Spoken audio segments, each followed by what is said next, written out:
Hello and welcome to Hank's Place. In my previous message, I pointed out Paul's attitude in sharing the good news, as found in 2 Corinthians 5:20. There he says, on behalf of Christ, we beg you, be reconciled to God. What humility. A friend of mine in Pennsylvania, Kent Adams is his name, owns a motorcycle and automobile repair shop, collision repair. And in that shop sits an old wooden chair in the office. Folks come in with their damaged vehicles and frequently sit down in that chair, and before too long they're talking about their own damaged lives. My friend might ask if he can pray for them, for the God that he knows is good, full of grace and mercy and loving kindness. Kent has given many testimonies of God's healing and restoring power as his customers experience what it means to be reconciled to God. Friend, as you go through your life, you can share the good news too.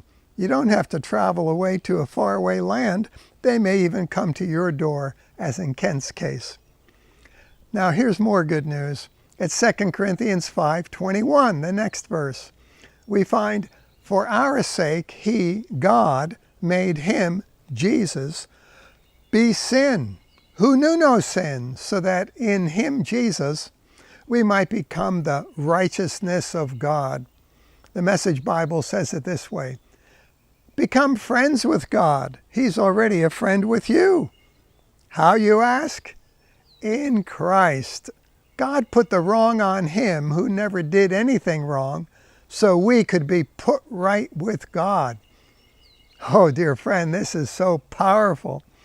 Jesus has taken all our bad, and in exchange, he's given us right standing with God.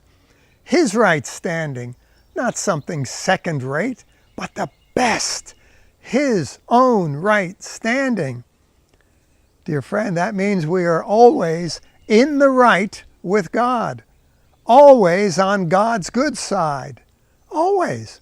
Always approved by God, always pleasing to God, always preferred by God, always delighted in by God, always. In all your life, in everything, we are a delight to him. He says of you and I, as he said of Jesus, this is my beloved Son, in whom I am well pleased. You believe upon Jesus. He does the rest. Sure, you can choose to do bad things still, but your actions do not define you. You are defined by what God says about you.